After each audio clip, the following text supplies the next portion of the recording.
Jen, on this your 80th birthday, what a wonderful opportunity to reminisce. All the events that are tucked away in the recess of our minds, which are resurfaced when we share some of these good times with each other. You are my big sister, even if you are called Granny by your grandchildren. You are still my big sister, who was always caring, the one who looked after her little brother so well. And I will always cherish those memories.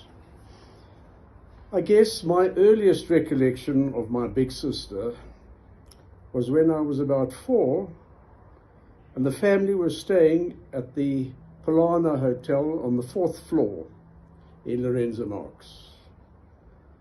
The mosquito screen against which I was leaning gave way. And as I disappeared out of the window, you grabbed me by my legs and pulled me back. You saved my life, Jen, and I must tell you that I remember that day as if it were yesterday. I recall driving with Mum, taking you and Joan, all dressed up in fancy dancing clothes, to ballet classes with Mrs. Francis. And just by the way, do you remember that you continued your dancing classes in Johannesburg at a studio in Kensington? Gone are those days when you could go up on your tippy toes doing ballet. Also, do you remember having pet chameleons, which would hold onto our index fingers and we would line them up with the flies? Such a great thrill when that long sticky tongue shot out and grabbed the fly. I also remember that on the last day of term at the Pilgrim's Rest School, you could bring your little brother to school. What an excitement for me to be taken to school by my big sister. And do you remember that you got such a bad rope burn around your neck from a skipping rope at school? The next category of memories, I put the farm. Do you remember all the good times we had on the farm?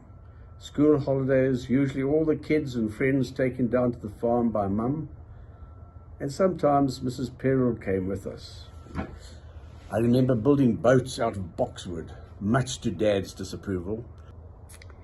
Then we move on to Norse mines. I've often wondered when and how your interest in astronomy came about. I have put it down to that cold winter morning when Dad woke us up and we all climbed onto the garage roof to see Sputnik, the first man-made satellite circling the Earth. What excitement that was. And you, a girl playing the trumpet? Memories come back. Remember how we would have those family sing-songs? Dad on the piano, you on the trumpet, Mum, Joan and I singing along. And one that sticks to mind is Moon River, wider than a mile, on your trumpet. And then other memories, there were the cows and the horses. Your cow was Colleen. And I so clearly remember one morning when you picked up Deborah Duxbury on your way to milking, and she got her foot caught in the spokes as a dog came up and chased you.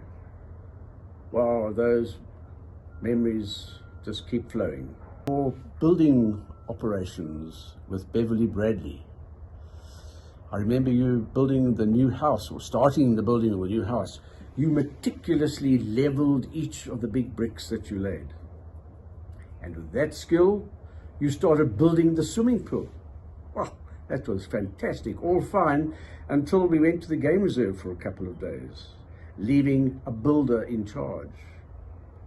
And to our horror, when we returned, we found that the builder had completed the pool, but managed to spiral the bricks, the row of bricks, such that the last row of bricks was a whole course higher than the beginning.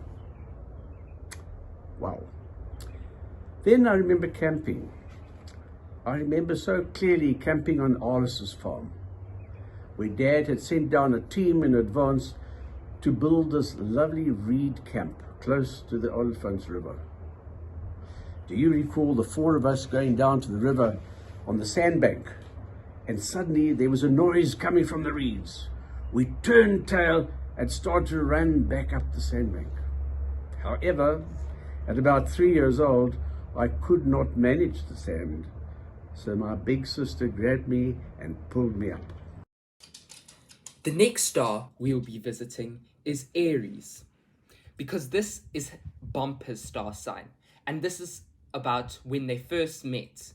Leo will be telling us the story. Well, it's my turn now, and I suppose I need to go back many years. I think it's probably about 1970, 1971. There I was, CBC Old Boys, cricket, first team, wicketkeeper, playing good cricket at a club level, when out of nowhere appeared this stranger from Cullinan, of all places, and trying to usurp my position as the wicketkeeper in the CBC Old Boys first side. Now, I have to say that he wasn't a bad wicketkeeper, but it was really a case of this is, one team. There's far too many players that can do the same sort of thing. So fortunately, he was also quite a good batsman. So somehow or other, we managed to get together and play in the same side. Occasionally he might take the gloves. I think on other occasions I took the gloves.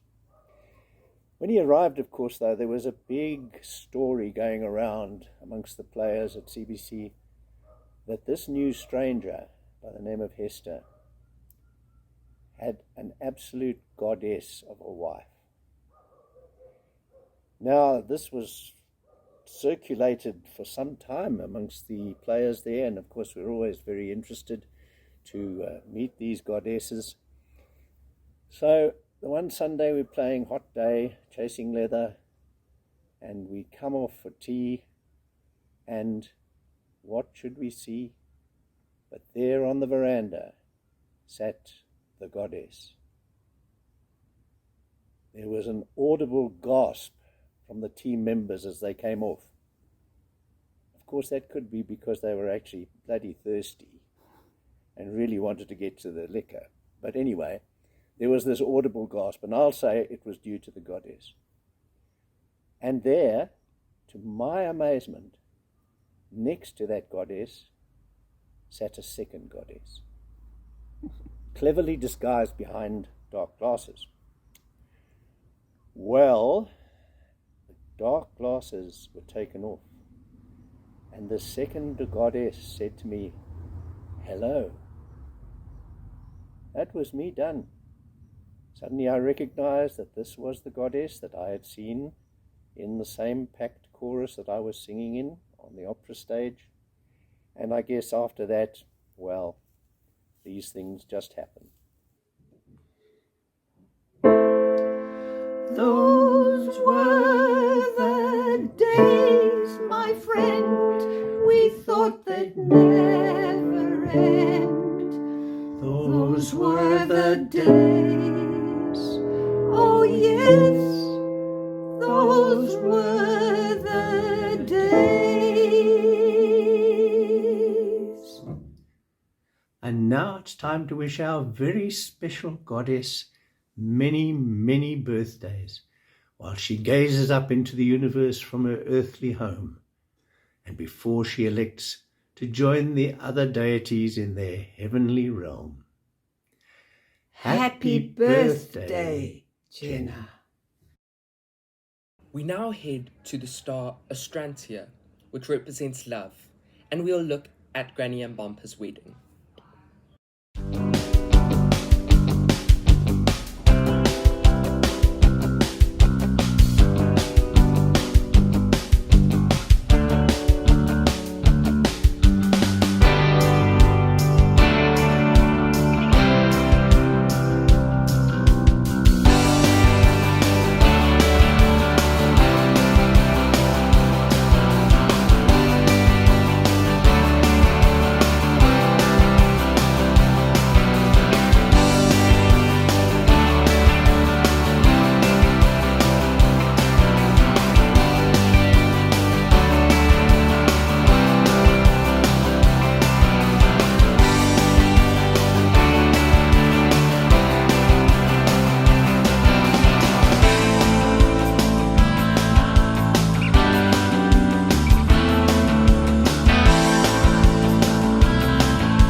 bumper will take us to many different stars and tell us about their early years of marriage. Right, Genna. So in April 1966, we arrived at the Southern Cross. In other words, Modderfontein Dynamite Factory. First little flat that we lived in so many years ago. 55 plus years ago. It's 56 now. We lived in a small flat. I worked at Modderfontein, and you worked at Edenvale Hospital. And there didn't much happen then. So I stayed there for about a year, and then we decided the only time in my life I ever resigned was in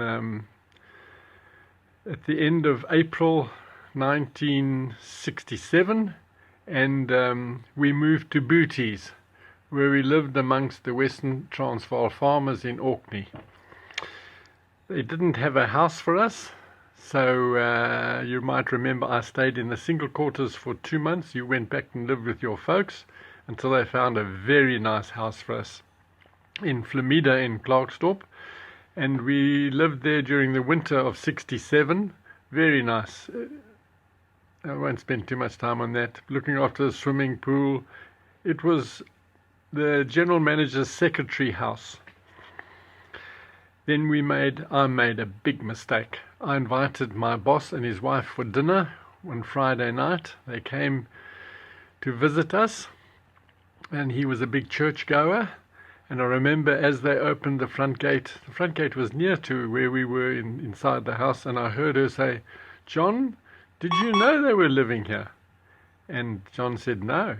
And they came in, we gave them supper, and after supper they left. On Monday morning I was called into his office and I was told that we were moving. So we moved on Friday, and the next week he moved in. He moved into the house we were. They say thou shalt not covet thy neighbour's goods, but he certainly coveted that house.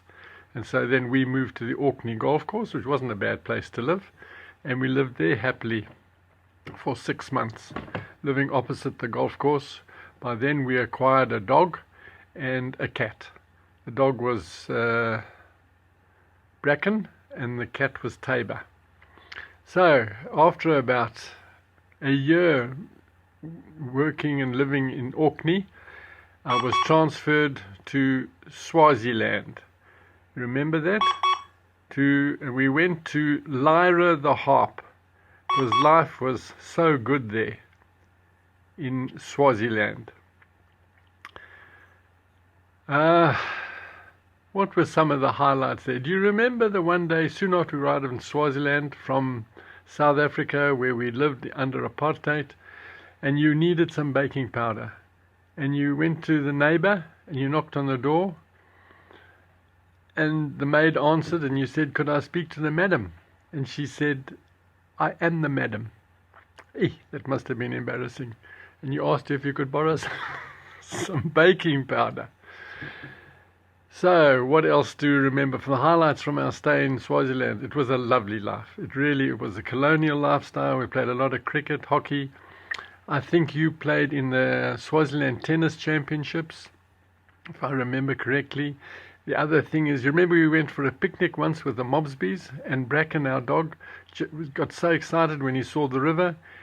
He jumped into the river, and the river carried him over the waterfall, and he fell down the waterfall. But he was all right. He survived, and we were happy, and so was he. Then there was a big highlight on your birthday was your 27th birthday. About 1979. We were playing cricket in Piet Retief. It was a cold, miserable day. I was captain, and when we got there were no scorers. They didn't have a scorer, we didn't have a scorer, and you kindly agreed to score. Not that arithmetic was your strongest subject, so you scored and we won by an innings. I don't know that there's any relevance in that, but thank you very much for scoring on that day, and I know you will never ever forget your 27th birthday.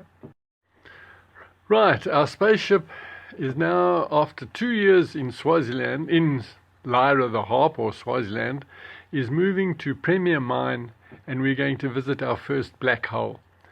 Because Premier had a big open pit, it's a diamond pit, so we'll call it the black hole, corresponding to the night sky, the big black hole.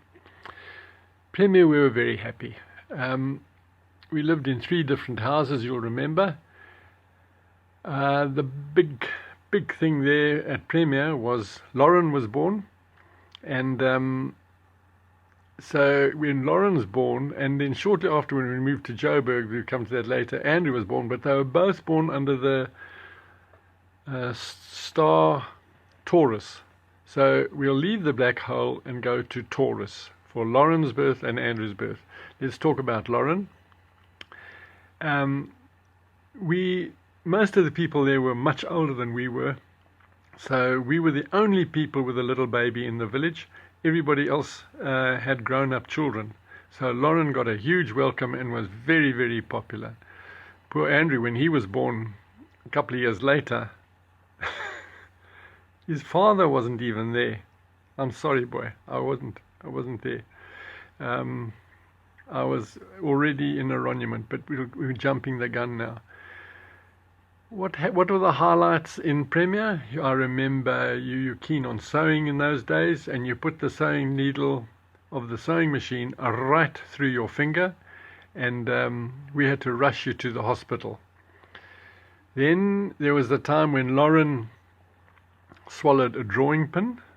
We were also very worried about our little girl who started to crawl then, and she swallowed the drawing pin. What would we do? We went to the hospital. The hospital took an x-ray, and they said, look, we can operate, but we don't suggest doing that. We'll just wait, and we suggest you check her stools regularly. Well, the next day out it came with her stool. So we lived all happily ever after that, and we were very happy with our little girlie. There were some other exciting things. You were making teas and lunches for our cricket team at Premier and enjoying it very much. You had started doing that in Swaziland, but now you carried on at Premier, and then you would carry on. You enjoyed it so much, making teas and lunches for cricketers. You would do that at Arrangement later. Then we went on a trip overseas. We toured Europe, all over Europe, for 5 months. This was before Lauren was born, from Norway down to Spain, across to Germany. We ended up at the Olympic Games. We'd also been to Istanbul and Greece. Greece was a particular favorite. We bought a little Bedford van, and we camped in that for nearly 5 months, touring all over the place. It was a lot of fun. We did the longboats in England, Shropshire Union Canal. We went to Ascot. I went to Lords. We went everywhere. Wales. We stayed with your Aunt Mary and Uncle Cease. We met the Smiths. We stayed with them for a while. Norway was fabulous, and it was a wonderful trip. And when we got home, you were pregnant. So then, in about 1974, our spaceship went to Venus, the Morning Star, and we moved to Morningside, which was the first home we'd ever owned. That was in about June 1974. So, what was exciting then? It was a brand new house, and you'll remember then I had to go to Harvard. We made a garden from scratch. That was a lot of hard work. It was a Moorish house. You really wanted a Moorish style house, so we got one of those. And then I was sent to Harvard Business School, and you were left alone with Lauren she had mumps while I was away, and she had her first birthday, and I was very sorry to miss that birthday. But so be it. And I was in Harvard for 3.5 months, and you were alone, and I remember Joan helped you with Lauren's birthday. A low light for me was being away when Andrew was due, and I was already been transferred to Aroniment, and you had to go to the hospital to have Andrew. And so our neighbor, Donald Fabian, who was a very nice gentleman, he took you in, but he had to explain to the reception at the hospital, Park Lane, that he wasn't the father, but he was interested in seeing that you were well looked after. Donald was a good chap, and I think he enjoyed it, and Lauren stayed behind with Anita, sucking her blankie. I suppose those were the highlights of our stay in Morningside, which lasted for 1.5 years. And then in April 75, I was transferred to Aroniment. That became the Diamond Cross in Carina. There's the Diamonds, Aroniment. And you came back, you arrived 2 months later, the beginning of June, with the little boy Andrew. And Lauren also sucking her blankie. So we were about 9 years in Aroniment, and those were very, very happy times. What were some of the highlights there? You played tennis in the singles final of the Aroniment Tennis Championships. You played a lot of hockey. You played such good hockey that you were picked for the Namibian second team, and the Namibian second team found themselves at the South African Under-21 Hockey Championships, and you played there. That must have been in about 1977 or so. 1977. As a lady of 35, you found yourselves at the Under-21 Championships, and that was fine. You played hockey down in Durban at a tournament, and Lauren and I, Lauren, who was then 4 and Andrew was 2, came with me, and we watched you during the day, and at night at 8:30 you had to go in to your digs, and I looked after Lauren and Andrew, and we had a jolly good time. And we bought a house which you never saw, only Lauren, Andrew and I saw it. What else in Aroniment? You remember the hockey club were very active. We went to lots of parties, lots of dances there. One evening they organized a medieval evening, you remember? And they had a burping competition, and it went off quite well. And then I put up my hand and I said, Genna can burp. And they said, can you? Oh, they were shocked that you could burp, because you were a senior wife of a senior manager. So you said, here goes. And you burped, and it almost lifted the roof. And you won that competition hands down. A feather in your cap was you started brownies for Lauren. You started the movement in Aroniment. When Lauren got too old for brownies, you then started the guides. You organized a number of guide camps. We went on the one camp to... I omitted 2 facts in my talk on Aroniment. One was, I mentioned the starting of the Girl Guide movement. The other achievement that you had in Aroniment was that at the age of 35, you were selected to play hockey for Namibia second team. The fact that you were sent as the Namibian second team to the South African Under-21 ladies tournament was of no real significance, except that you had to be in the hostel by 8:30 at night, and the tournament was in Durban, and then I had to look after Lauren and Andrew. And that must have been in about 1977. So Lauren would have been 4 and Andrew 2. But that was quite exciting then, that their mommy was playing for Namibia second team. The other thing that I should have mentioned is that you took up pottery with Dillis Hoots in 1973. So next year will be your 50th year of pottery. Can you imagine how many bowls you've thrown? How many people you've taught? I think your students are all, your ex-students live all over the world, probably on 5 continents. Certainly you have got ex-students in New Zealand and Australia. So well done. Thank you. Now, my mum Lauren is going to guide us to many different stars and tell us about her childhood growing up in the Hester household. So, Spaceship Ollie has arrived at the constellation of Mensa, which is a chapter in Joburg from about the mid-80s to the mid-90s.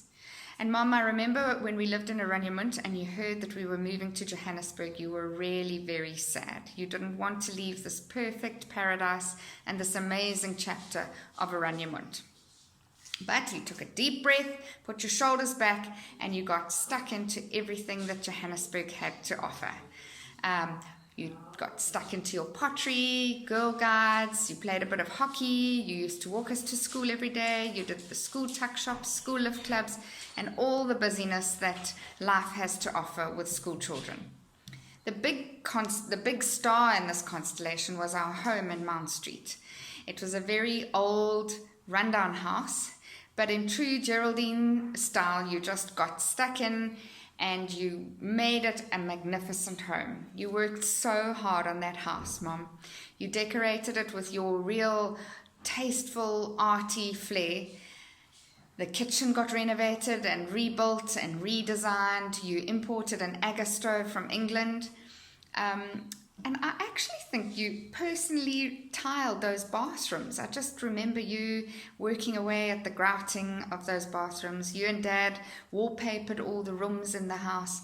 It was an incredible home. As you drove in, actually the garden was so overgrown and you pulled out the wisteria, you thinned everything out, you worked so hard on that garden. But there was big rolling lawns as you drove in, was lined with white stinkwood trees. And some tree ferns, and then there was the big house on the ridge, and then down below the ridge was a few acres of wild, untouched natural bush. And then further down the property there was a cottage and a tennis court, and then of course there was the pottery studio. And what a pottery studio that was. It was a big thatch pottery studio with a veranda that looked out over the whole of Joburg. There were big kilns outside, there was a kiln inside, there was lots of pottery wheels, there was, it was an amazing pottery studio, but the most amazing thing about it was the friendships that were formed there. I think over all those making of pots and firing of pots, all the problems of the world were solved. There was a lot of pottery that went on, there was a lot of exhibitions that went on, and of course we can never forget those beautiful morning teas and evening teas. I know on a Wednesday night at 7 o'clock, the place you wanted to be. Another thing about that home is all the parties that it hosted, from teenage parties to matric dance after parties. I remember I had a once in a blue moon party, and then Andrew had a spectacular party. It was something camping, and they were building stuff down in that natural bush down there. I remember Dad's 50th. It was a barn dance in the pottery studio. And your 50th was a really unforgettable party. It was a garden tea party on the lawn where you came into the property. So many parties, I can't remember, but they were always accompanied by the most incredible meals and spread. We had quite a few pets when we lived in Mount Street, but the most memorable one was Viceroy, and I've got such a clear memory of him swimming with us and jumping in the pool. I think he thought he was one of us teenagers when the friends all came around. Another star that I have to discuss in this constellation is, Dad has described it as the constellation of the crab, which is Cancer, but it was the cottage. It was also a very old rundown house that you bought in Ramsgate. There were mushrooms growing out of the carpets when we first moved in. But you got stuck in, worked so hard, retiled, revamped, and made it into a lovely little beach cottage. It's always been called the cottage. There have been so many holidays spent there. My matric holiday was there with my friends. And then after that, so many special memories of holidays with our family. And 10 years ago, that was a big project to rebuild and make it into a beautiful, beautiful beach home. And I have to say thank you for all the incredible memories we've got of lovely holidays there with our families, Andrew's family and mine, and incredible Christmas holiday memories too. I think for my children it's been really treasured memories. So now the rocket has to move on to Centaurus, which is one of the largest, brightest constellations in the southern hemisphere. And we moved to Gaborone. And again, I remember, Mom, you being devastated when you heard that you were moving to Gaborone. You didn't want to go and live in some third world country, but you took a deep breath, put your shoulders back, and you dived headlong into all that Gabs has to offer. There is just so much to talk about. And marvel at the life that you've created here, the building of this home, the friends that you have made, and the traveling and the camping and all the adventures you have had all over Botswana. In so many different capacities. You've camped, you've stayed in lodges, you've done safaris, you've really seen every corner and nook and cranny of Botswana. We could talk about your star talks, your pottery, cheetah conservation where you met Anne-Marie, the birding that you've done, and all the involvement in bird life, cooking for Dad's bear meetings, hosting all those craft markets and all the work that went into putting that together and hosting those. The list goes on and on, Mom. Life certainly has not been dull in Gabs, and you really have embraced the Ollie approach. One life, live it. And that I think you can claim as yours. Now, Andrew is going to tell us about all the exciting adventures and trips. The early 2000s were characterized by a number of international trips. Those trips started with a trip to Australia in 2003 for the Rugby World Cup. We visited some amazing restaurants and really enjoyed the culinary delights of Australia, as well as Red Rooster Chicken House to watch the dancing. Another notable memory of Australia was the avocado, which I can't recall if it was 2 or 3 states that had travelled in a half-eaten state before eventually Granny finished it off. After Australia, there was visits to Ghana, Burkina Faso and Mali. Again, visiting some really interesting spots, trade beads markets, some of the nice crafts that Burkina Faso and Mali has to offer. One of the highlights was walking on the Dogon escarpment for a couple of days and staying in the villages there. And on the last morning, you will recall, we were asked what we wanted to eat, and I can't remember if it was all of us or at least 2 of us asked for chicken. No sooner had we asked for chicken that we heard the chicken being sacrificed, and within a few minutes after that, presented with chicken on a bed of couscous. Needless to say, the chicken was inedible, but we felt we had to make the best effort. After that, we did a trip to Uganda, the national parks.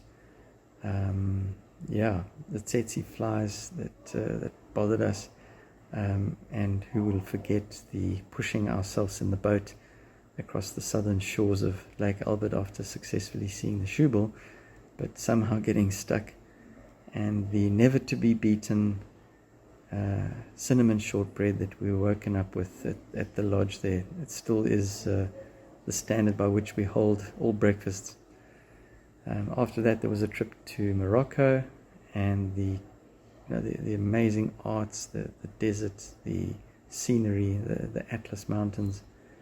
I don't know if you will recall, I think it was in Fez, where we visited a famous leather tannery, and we were a bit tired of negotiating for everything, so we said that we were not prepared to pay, They welcomed us in, but when we didn't pay, they got a bit upset, and we had to leave quickly, and we were followed all the way back to our accommodation. The last 2 trips were one to, or that I can remember at least, was to Canada, to Christopher's wedding, where we visited Vancouver, Wendy and Al, Banff, and obviously the lovely wedding. The last trip that for me defines, well, in fact, the last 2 trips. The one was to Zambia to come and be there for Caleb's party, where we put up all the animals in the garden. Also visited Vic Falls together. And really the last trip was the 70th in Matimo Island. Wow, what an amazing holiday that was. So yeah, that's the rapid tour of the early 2000s and just into the 2010s. Finally, Finn Callenborn from Ground Control will be telling us about her most recent chapters in her life. Good morning, Spaceship Ollie. It's Finn from Ground Control, and welcome back to your guide through the galaxy. The next star sign and constellation that we're going to be visiting is Sagittarius, represented by the centaur, who's known for his adventurous spirit. Obviously, Granny is a Sagittarius, and she's no exception to this adventurous vein, evident in all the activities she's planned for her 5 grandchildren, me, Finn, Liam, Reese, Caleb, and Eli. Of course, the brightest star in Sagittarius is Epsilon Sagittarii, and this is representative of all the grandchildren's favorite place to go with Granny and Bompa, which is obviously Botswana. Whether it was making pottery, like this elephant in Granny's studio with her excellent advice, or chasing frogs in her cabinets and releasing them into the garden, riding bikes through the plot, or feeding the guinea fowls in the late afternoon, or chasing corks down the stream, every day was an adventure at Mogorosi.